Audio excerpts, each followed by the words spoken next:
So yeah, Callum, now we've taken you through an entire Pink Floyd album. Your overall sort of thoughts and feelings on it.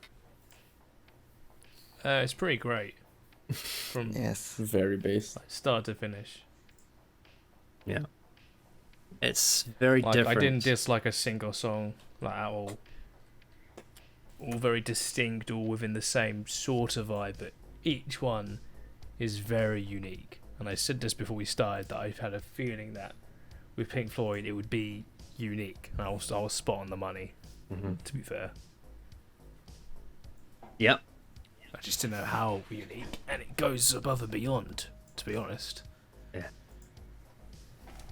Yeah, they are incredible, and just there's nothing else quite like Pink Floyd.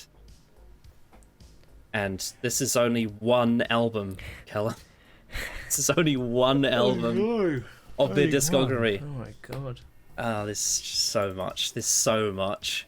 So yeah, the next time we do this is going to be it's going to have, it's going to be very interesting because it's quite happy, but also quite sad in a way, because the next time the, you're going to get basically the exit of Sid Barrett.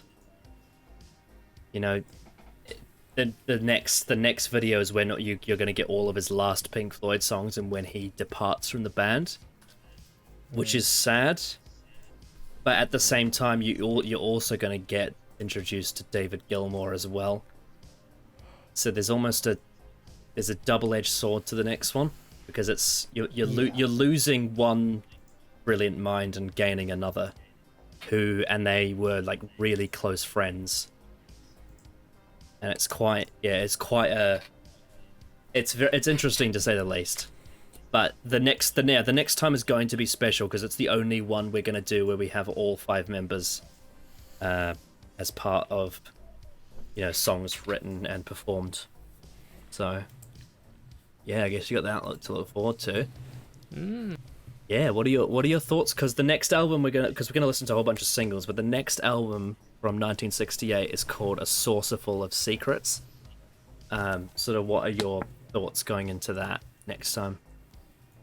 I am expecting the same sort of like uniqueness that this album had, and how it's going to probably attempt to do a whole bunch of different things, and really, I'd say, like, attempt more. And I'm really looking forward to seeing how it evolves. I think more than anything else. Mm-hmm. I think that's what I'm looking forward to the most. As it's naturally, given that Barrett is going to be phased out in the next one, you'd imagine that creatively it will evolve. Because in a lot of ways, Barrett was the majority of the creative force behind this album, Piper at the Edge of Dawn, is Barrett. So now you're going to see what's going to happen to Pink Floyd when he starts to lose it, and then eventually ends up being removed and replaced by Gilmour. So yeah, that will be interesting to see how you react to the evolution and the change that comes with Yes. next time. Jeb, any final thoughts? Anticipation. As I said, coming into this was going to showcase how Pink Floyd revolutionised the industry, especially as an underground band, and I think I proved my point with every track showing a clear sense of identity, especially at a time where the Beatles were on top and a lot of people were trying to mimic the Beatles, but Pink Floyd kind of knew not to do that and how to innovate. The next album, if I remember correctly, sees them explore less the contemporary rocks that start to get phased out and more into the progressive nature, handling more complex themes and becoming even more abstract. This is like dipping your toes in the water. And then I think the next one's where they start hitting their stride. I wasn't that familiar with early Pink Floyd, at least this early. very interesting to listen to. You can definitely tell how they evolved from this to what they become. It definitely got me interested in wanting to see more from Sid Barrett. I think he's a very very good songwriter. So that's really cool. And now the Legion connection makes me feel even better. So that's awesome. But yeah, I don't know. It's just a really good album that I would definitely be continuing to listen to as time goes on. And I am excited to continue going through their music, considering how much I know they've evolved just by what I have listened to so much by this point. So yeah, because I know you're very familiar with David Gilmour. So next time you're going to see what it's like, David Gilmour like entering the band. His style now becoming part of it. Yeah. And kind of seeing how they get from the point they were here to what Gilmour made the band become eventually.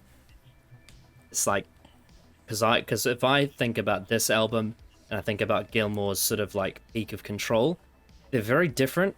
And I think it's very interesting to have Gilmour enter this style and see how he handles it, if you know what I mean.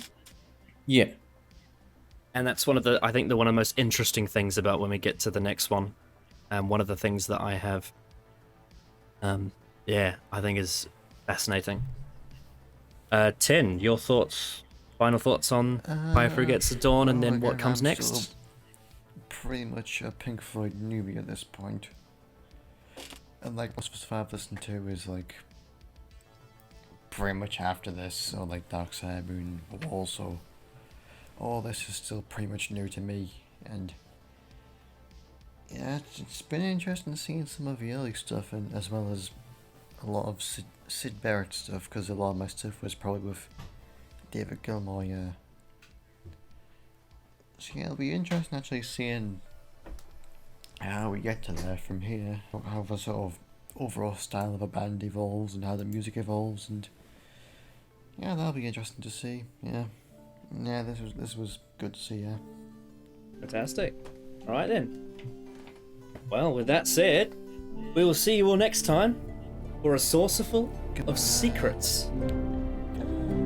Goodbye. Or more. Bye.